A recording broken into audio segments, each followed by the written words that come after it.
Hey, everybody, and welcome to Friday Footy Talk with the A.C.E Football Academy. Coach Hamilton, Coach Dunham, as always.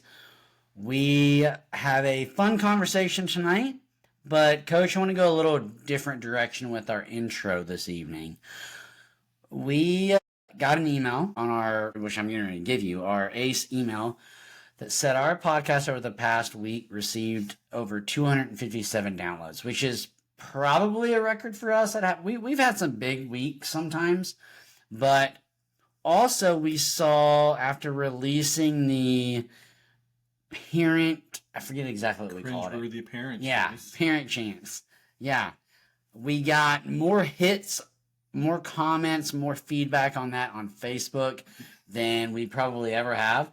Even when we have begged for feedback and things like that, right? So I guess we want to start tonight with saying, those of you that are listening, those of you that are downloading, thank you so much. It is, as we mentioned on the first episode, it was a dream of mine that I pitched to you, and you were like, all right, let's just do it. And here we are 3 years later, and almost 4 years later at this point, and we're still rolling, we're still having a good time.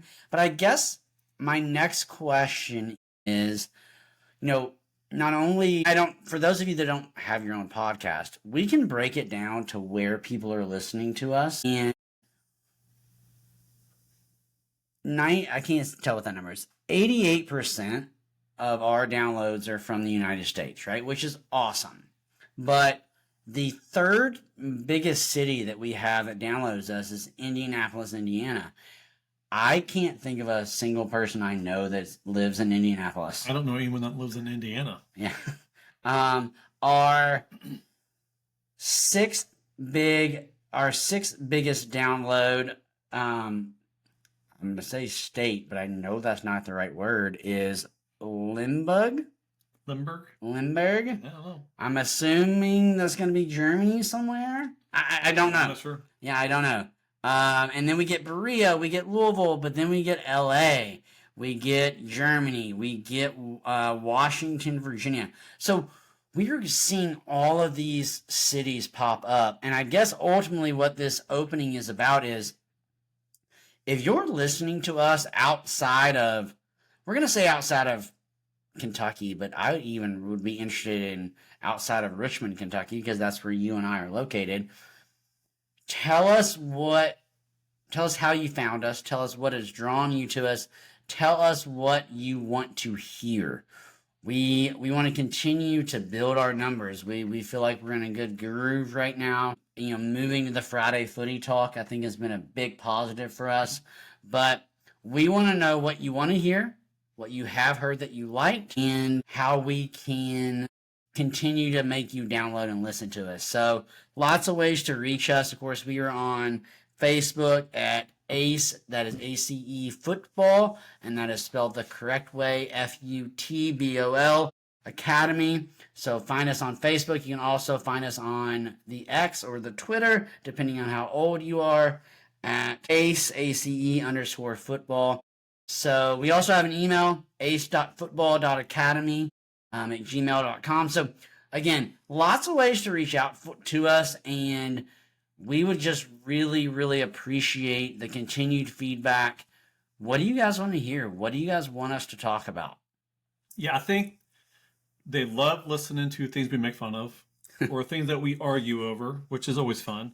Because I think the great thing is you and I still enjoy doing this. We look forward to Thursday nights when we're recording the podcast. We get together, we have a cold drink here and there. The amount of conversation that we have that's not recorded. I said that to you earlier.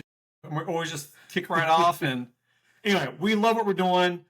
We have fun doing it. And if there's things that you want to hear us talk about that you would think you would enjoy, we would love to get your feedback.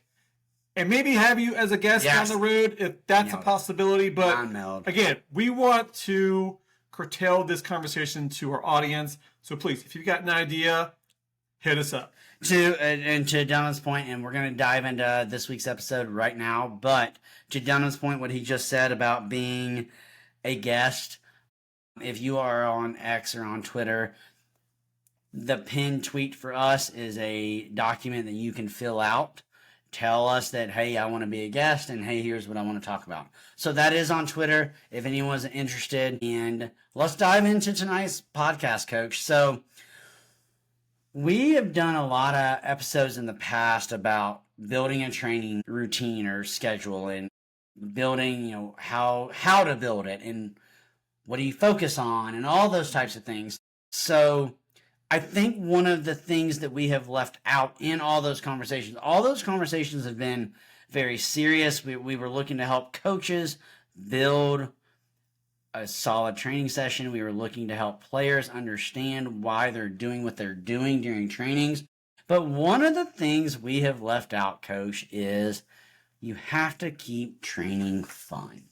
Coach, when we started talking about the episode for tonight, one thing that popped in my head is a story that you told me when you're in your C license and you're having a one-on-one with another guy who coached at A.C.E. And the guy's like, I come in, I have a plan every time, and I'm drilling them and I'm training hard. And you're kind of like, when are they having fun? Yeah. And it just blew his mind. It did. I never thought about having fun, but especially the younger ages from, let's say, 4 years old to, let's say, 12, if they're not having fun, they're probably going to find another sport to see if they enjoy doing that as well. The fun has to be a part of the love of the game. I would even disagree with that. How many videos have we seen on X or on Facebook or on whatever with the U.S. women's team or the U.S. men's team playing some stupid game before training, right? They're trying to, we always, I call it the balloon game, right? Where you're in a circle and you have to keep the balloon in the air, right? And we all played that at birthday parties and stuff. But they're using a soccer ball. And you have to keep the you have to keep the soccer ball in the circle and in the air, right? And that's how they open their trainings. So I am going to push back a little bit. I agree. Yes. Should the younger kids be having more fun than anyone? Absolutely. Well, let me rephrase what I'm saying. I'm not saying once you get past 12, you're not having fun in practice, but I'm saying between 4 and 12, you're building and developing the love of that game. Fun should be a part of every practice. Fun should be number one. Once you get past the 12, you're getting more serious about what you're doing. Majority of your training should be focusing on your skill, focusing on the game plan, but there should be fun involved in developing those skills along the way as well. And that's what our conversation is going to be about. Absolutely. Tonight, right? Is how can we build a session, but it's intense, it's hardcore, and at the same time, when Chris goes home, or Chris gets in the car, he's like, hey, Mom, when's my next training? When do I get to come back here, right? And I think you want that at every age group, right? Yeah. Whether it's a U5 team or the varsity soccer team. You want them to want to come back and try to get better. And that's, I think, what's going to be a lot of our conversation is about tonight. Yeah, and I love what you just said there. If the kid's coming home and saying, hey, did we practice again on Thursday? Right. What time was practice? Or, one compliment that I always heard, especially when I was coaching at Central, as parents come up to me, especially when I was a new coach, they say, oh, well, Molly came home. She's like, man, Coach kicked our butts today, but you know what? I had a great time at practice. Right? Absolutely. I had a great time. Or when the kid gets off the bus and you have to look at them and say, hey, Coach, fields are closed, so you don't have practice tonight. And they're like, what? I don't get to go to soccer tonight? Right? Those are the moments that you want. And we're going to dive into some things. The first one is going to be fun and focus and why they go head to head. I think for me, and I've mentioned this before in our training conversation, I'm sure, but if you start with fun, you develop that motivation, you develop that energy that you want to have in your training sessions. When kids are, there's a difference between laughing and goofing off. No, 1,000. Great point. If the kids are in whatever they're doing a rondo or they're doing your balloon game, if they're cracking jokes at each other while working at the same time, that's the vibe that you want to build on. Yeah. Because now they're feeling good. They can't wait for the next activity. And now you move on to, say, a more serious activity where they're like, all right, this is fun. I can do this. And I'm going to put an effort into it. Now we can start building off of that from practice to practice. Well, and the cracking joke, right? The cracking joke is like, Dunham, you got to keep that up, right? Where I'm like, or like, Dunham, that was a horrible touch, right? But it is said in that everybody knows that voice, that manner, that everyone knows it's a joke, right? Like, yeah, am I telling you to be better? Absolutely, I am. But it's also in that light-hearted moment where it doesn't destroy you for the rest of the training, right? But it also leads us into that focus of where we're going to go next, whether it is going to be individual training or whether it's going to be team training or technical training or tactical training, whatever it is. But now I've gotten everybody focused heading into me as a coach, my core portion of that session. Let me ask you a question here. This just popped in my head as you were giving that off. Do you have an issue, or do you kind of, I don't want to say encourage, when kids trash talk each other? I love it. Because I love when I have like an offense versus defense and they're trash talking each other. Now I know the competition is happening in practice. Well, and so this is one of those things. So the short answer to your question is yes, I love it. But I'll circle back to something, and we might get to it later.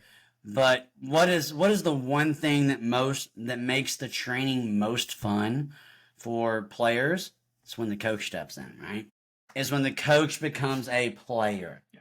Right? And so what has happened with my teams over the years is, you start and they all want to be on your team, right? I want to play with you, I want to play with you. But you get to that point to where they're like, oh no, I don't want to be on your team. Because they want to go against you, right? And that's where the fun really starts to happen. And you better believe that when I am on the other team, and whether we're doing a rondo or a scrimmage or whatever it is, I am running my mouth the entire time. And my girls, my players, love it. Well, not only that, I'm playing to win. Oh, yeah, 1,000%. I don't go out there and play lightly. Yeah. And when I do step on, the players on the other team was like, oh my God, they got coach. Yep. I'm like, you better believe they got coach. Yeah. I'm coming right after you there, Charlie Hamilton. Yeah. You better watch it. That minute when I'm like, all right, I am green, and I put on that green penny, and you see the other team like, but then the other team plays better all of a sudden, right? Because that energy level picks up, that focus picks up, but it's also fun, right? And so I love that you brought up the trash talking side of it, because it is something that I do religiously. But, and I have the issue, and I'm sure you have, there's that line. Oh, of course. That will get crossed. Yeah. And you got to hold up, timeout. Yeah. You two. This is not what we're doing. Yeah. So there is a line of monitoring, especially the middle school. I mean, I have middle school boys, and they're learning new words. They're learning new phrases. They've got. Can you give us an example? They've got these weird videos of phrases that they have no idea what it means, but they're going to say it in practice. And you got to go, whoa, hey, hang on. Right. Not happening. So while we all like the talk, there is that line you got to make sure isn't getting crossed, because we definitely don't want that phone call from someone's mom or dad saying, somebody in practice called him a doo-doo or whatever. Well, and before we head into our next session, I think a lot of that is also the culture that you built, right? Mm-hmm. They got to know that everything we're doing right now is to make us better, and coach is calling me out, or you're calling me out, or whatever it is, to make us better. We're having fun. Everybody's laughing. But also, the session we're in right now is so intense and so high level that it is making us a better team. Coach, let's just get into practical training games with purpose. Just a little bit of some ideas that you have that build skill, but also players are going to enjoy doing. The simplest thing that I like is the crossbar challenge. I remember doing this in high school, and it doesn't need to be, I mean, really, you can do this when practice is over. Hey, who wants to stick around and do a crossbar challenge with coach? Because so many kids, number one, struggle to get the ball up in the air. So many kids struggle to get the loft compared to the line drive, compared to keeping it low, getting over the crossbar. So I'm not just doing a game. I'm actually working on the proper skill of striking the ball. Yeah. On maybe it's my center back kicking or my goalie taking goal kicks, or someone that does corner kicks, someone does my free kicks. This is a great drill for them to work on their accuracy on sending a lofted ball. Yeah. I love that you said that. I mean, I've always known about the crossbar challenge, of course, right? It's a big thing for us. I've never done it. I will be honest. I've never done it because my mindset was always, I'm just setting them up to blast a ball over the goal, right? That was my mindset. This past several months coaching with my new 13s and coaching with Matt Jackson, who we both admire and look up to as a coach, he has them running, and he gave that same spiel to me. I'm like, yeah, that is right. It's not about blasting the ball over the goal. It is about hitting the ball just the right way to hit a target. And so I love that definition from you. And you're right. I love this game, right? And so it has my thought process on the crossbar challenge shooting technique has developed over the last 6 months. Seriously. Coach, one of mine that I like is the knockout, or I call it King of the Ring. Looks like you might call it knockout. Yeah, but it's just that, again, it's just so simple where everybody has a ball. You play it in, depending on numbers, right? You can play it inside the 18 box. You can play it in the middle circle. You can set up a grid. It kind of depends on your numbers. But basically, it is you want to be the last player with the ball, right? And if your ball gets knocked out, you're out, and then you're kind of just playing. And so now I'm working on that, protecting the ball, the shielding, which is so big in those younger levels. But I'm gonna let you talk about King of the Ring, and then I'm gonna bring back a new, I guess, like new. Hello. I know. What's the word when you change things? What's the word? A new. I have no idea where you're going to. All right. Well, you talk, and I'll think of that word. Well, let's go another game. And I don't do this very often, but kids love World Cup. It's probably the one game that I'm like, oh my gosh, please no one get hurt. Yeah. Because there's so many people. Right. But they go crazy over wanting to play World Cup. If you don't know how to play World Cup, everybody has a partner. They pick a country, and you just throw the ball out, and everybody tries to get the ball and tries to score. Yep. And the first team that scores, they sit out, and the last team standing, they're out of the game, and everybody, you just keep going. Yeah. The game can go forever. But if you have that one kid that hits ankles a lot or is slow to react to things, he might click some ankles every now and then. So be sure you discuss about staying under control. Right. And not, it's supposed to be fun. Yeah. It's not supposed to be to get revenge on somebody. But kids love World Cup because it's competition. It's a lot of fun. There's always something going on. There's some strategy involved. I don't do it a lot, Coach, but if I know the kids love doing it, I might do it the last 10 minutes of practice, and they love it. I don't love it either. I'm with you. It's kind of like the knockout PK shootout thing that they do. Like, I don't love that either. For all the things you just said. But the one thing that I was going to come back to is the progression. That was the word I was looking for, remember? There you go. The progression in that King of the Ring. I also like to do it where if you have to open up the playing field a little bit, right? So you can't just do it inside the 18. You might have to do it inside like a 18 by 30 box, or you gotta open it up a little bit to play it this way. But it's where if I lose I'm trying to think how to explain this without showing you on the board. But if I lose a ball, but it doesn't go out of bounds, right? So my ball, the ball that I have is not cleared out of bounds.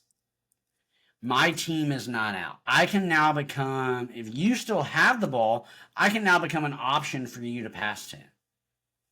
Right? So ultimately, you and I, as the yellow team, are playing with 2 soccer balls.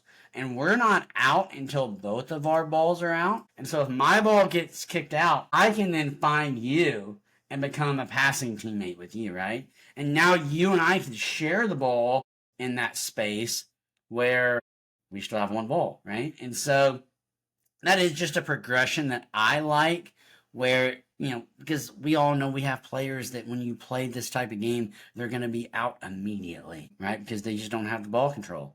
But now I'm giving them that second ball to help their teammate, to move and to get into space and to create 1-2s and things like that with a second ball. Absolutely, Coach. All right, let's get into a competition that drives focus. And you and I've already kind of hit on this. I think I've kind of started to develop, I haven't done it a ton, but I have started to kind of develop the mindset of everything needs to be a competition.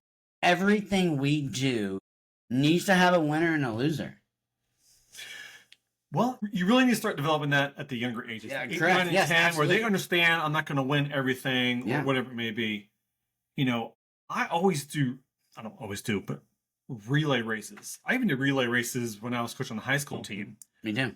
You talk about smack talk. Oh, yeah. You talk about pure competition. I mean, they're screaming at each other. Well, and about even their own teammates, stop screwing up, or you've got to get it together, or push faster. But that is also about the support that they're giving. Like, Yes. oh, hey, you're in the lead. Come on, Yes. come on.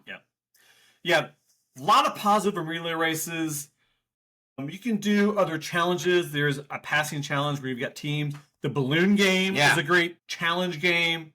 There's other ways to come up with, but just like you said, it's about competing against players individually or putting them in the teams and competing as teams. I'm going to go to you and I both most favorite competition, and shout out Trip Rogers. And when he was I know he's at Transylvania now, but when he was at Morehead State, I know he taught us both that, I call it the volley catch drill. Oh my gosh. And you want to talk about developing skill, but also creating competition. It is a game changer. Really And I've done it a little different since I am been working with a younger team. And, I know how you and I did at the high school. And again, if you want to know the real breakdown of this drill, reach out to us and we'll be very happy to explain it to you. But I've done it now to where I'm just like, hey, get a partner. And they get a partner. And then if there's an odd number, then I'm someone's partner, right? Mm-hmm. And so, and then we give a command like, hey, you have to head, volley, catch. And so that means the first player is going to head it, the second player is going to volley it, and the third player is going to catch it. And then when you do it, you sit down. And so what you're working on there is just that touch. And just that touch with a purpose, right? I'm not just heading this ball to nowhere. No, I need to head this ball to my teammate. And it is one of my favorite games, and I don't know it is yours as well, but that's that quick energy boost. That's that quick, like, hey, let's refocus and let's get our energy high. Let's get our competition level back high again. It is something that I do and I love. Yeah, it's a great thing because without even them realizing it. Yeah, correct. Like you said, they're working on their touch. They're working on the weight of their volleys, the weight of their head balls. Yeah. Well, at the same time, working on their accuracy and proper ball contact, locking that ankle, using their whole body to head the ball. They're always working on those little things. And when you first start doing it, the ball's going to fly everywhere. Oh, yeah. As the season goes on, you're going to see a little more control. Yeah. And then be like, oh, wow. Yeah. You can see a difference. Well, and what I like is, like, when you give 2 commands. So let's just say we're going to go volley, catch, right? They start to catch on to those pretty quickly. Yeah. But when you add in that third command, so when you go from volley, catch to volley, head catch, Now all of a sudden it becomes so extremely difficult for them, but they also want to win. They want to complete it. They want to win. And so they're so focused on the skill and the touch. And again, kind of what you said, it's like a secret weapon for us as coaches to work on that first touch, which we know how you and I feel about. Well, if we're giving stories, I'm going to go off script here as well. Yeah, absolutely. My favorite thing of all time was Boondish. You want to talk about competition while having fun. I mean, there were times where I was laughing hysterically. So let me give you... All right. Yeah, I was like, you need to explain the rules. And we also need to know that when I took over for Dunham at Central, Boondish was canceled. Way to go, coach. So I actually played this when I was in high school. My high school coach brought this in, but I took it a step further. Boondish is basically a no rules with quote-unquote rules. There's no punching, pulling hair, no depantsing, and things like that. But it's about teaching some physicality while being fun at the same time. We had that safety conversation of your teammates. We're all on the same team, yeah. But when I started coaching the girls in high school, I said, you need to have a uniform for your team. You're going to name your team. It can be hilarious. Love this. It can be serious. I had one team, their name was Coach's Hairline, because look at my hairline. I thought it was awesome. Our first year, it was Coach's bald heads. That first year I coached, that's what their name was. And so they had a great time at that. They put their uniforms together. Yeah. And the very first day, if you have time to do this, it's totally worth it, especially for the high school teams. I would line them up by team and say, all right, who's out of uniform? Of course, no one was ever out of uniform. Right. It got to a point the last 2 seasons, they would start putting on these little skits about their team that they were so dead serious about it. Yeah. But then we would start playing. And I'm keeping track of wins and losses. You had a trophy. Be a winner. You had a dish. Yeah. And I would hand out whatever. And I tell you what, every year when we start doing this, Coach wins Boondish. I'm ready to start Boondish. And they were all into it. The thing about it is they were having fun and laughing, smack talking, but it was some of the best soccer that they played. And I think that's one of the things that helped get them ready for competition, hard games, because they were going at it pretty tough. I mean, there's no rules. I mean, you could tackle somebody if you wanted to. Which they did. And they did. It was always fun to watch it. Again, I did it, or I watched it 2 years as your assistant. But it always took, like, that first tackle, right? It was always like, oh, I know. But finally, a Bailey Vanover would just run someone over. Yeah. And then it was just like, oh, yeah, let's go. The wild thing is, I never got an injury from playing Boondish. As wild as that sounds, never got an injury playing Boondish. Now, could it have happened? Absolutely. But they can get injured in practice. They can get injured in a game. They can get injured on the way to practice. But I think the fun part of that prevented a lot of those injuries because they understood the safety and what they could and couldn't do. They knew that line. Right. So, again, we're going to go long tonight. Sorry, guys. But I guess my question for you, like, one of the reasons I stopped it is because you always ran it right before districts. That's probably true.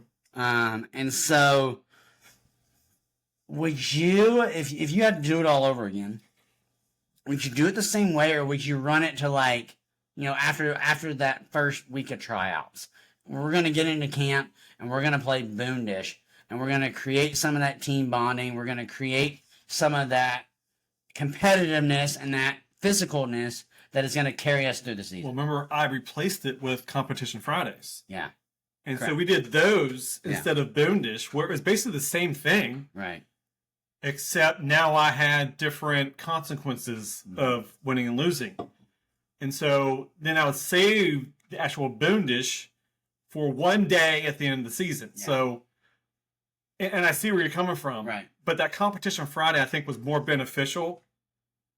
And there was a punishment. And the Boondish was more of a fun element to that. So, yeah, there's definitely some rethinking of how I handled that. All right, Coach, let's kind of finish up kind of quickly. We talked about the challenges. You and I are both a big volleyball. I don't know what we need to reach out to Yeah, Trip we need Rogers. to call it. Yeah. Ask him what that is. I do love a big, and there is and I'm sure I've said this before on this podcast, but when we get into scrimmage, like, and I'm not talking like 3 versus 2 or whatever, but in that last 20 minutes for my team or for my girls, that when we scrimmage, if they score, they have to cement it with some sort of celebration. Normally for us, it's a cartwheel, right? We're like, all right, cartwheel, cartwheel, because score, and this is where I have a problem with youth soccer. How many people do you watch score and they just run back to midfield, right? Scoring in soccer is so hard. It's hard. And even when it's not hard, you see the U.S. women's national team scoring when they go to go up 8-0, and they're doing the knee slides and the things like that. And I don't think we need to do that, but I do think you have to celebrate goals. You have to do a cartwheel. And so that has been a running thing on my team. Even in matches, and guess what? We've been carded for it before. But it's okay, we'll take a yellow card, because scoring in soccer is hard, and not only should you be allowed to celebrate, you should celebrate. And I love this conversation. When I first took over the high school team, I clearly remember the first few games, people scoring and just like, oh yeah, great, high five, hey, okay, right. And then jaw back. And some kids wouldn't even run up and high five them. Yeah. I'm like, what on earth? I'd have a conversation with a high school girls team about why are we not celebrating when someone scores a goal?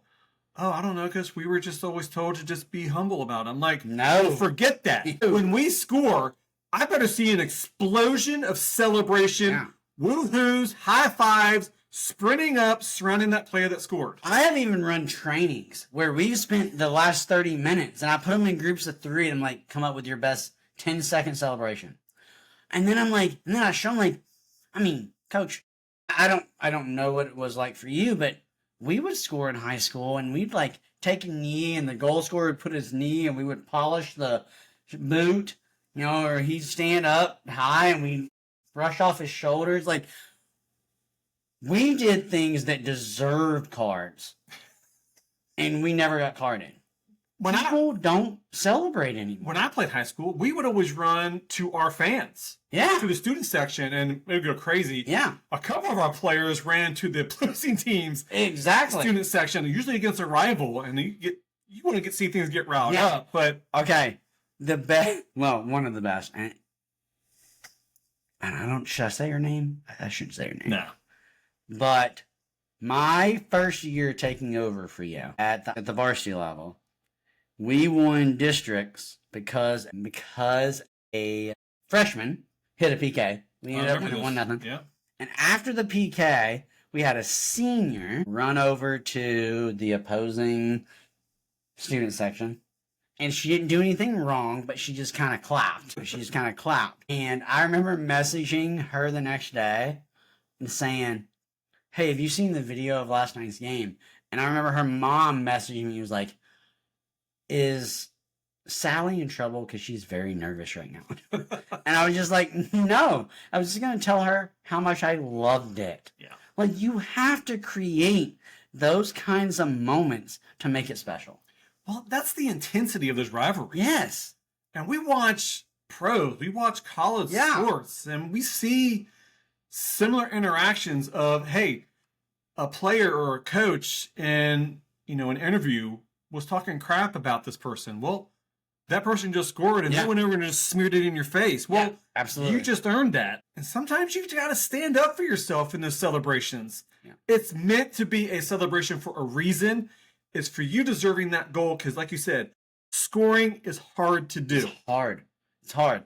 All right, Coach, what a fun episode. And I know we've gone long. We're going to end up probably going 7 or 8 minutes long tonight. But I think our biggest thing for you and I is fun isn't about being silly. It's about being creative in how you coach or how you play or how you motivate or how you score goals or whatever it is, right?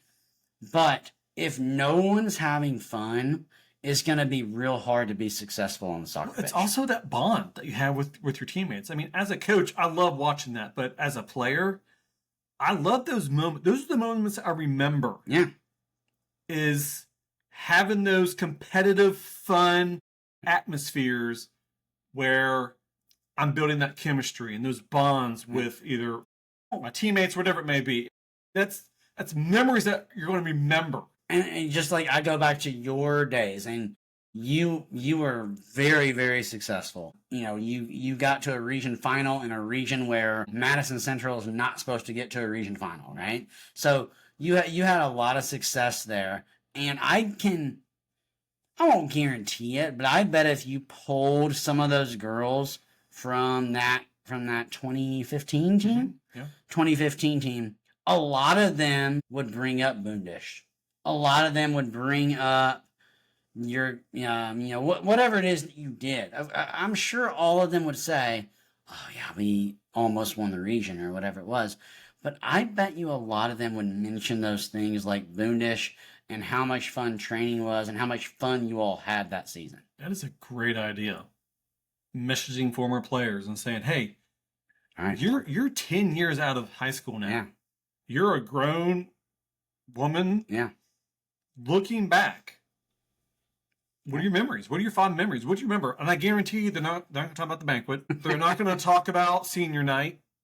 Yeah. You know, they're not going to remember that. They're going to remember the fun moments with their teammates. The bus ride. The crazy bus ride. Crazy rivalry games. Absolutely. That's what they're going to remember. All right. Well, that is your homework assignment for the next 6 days.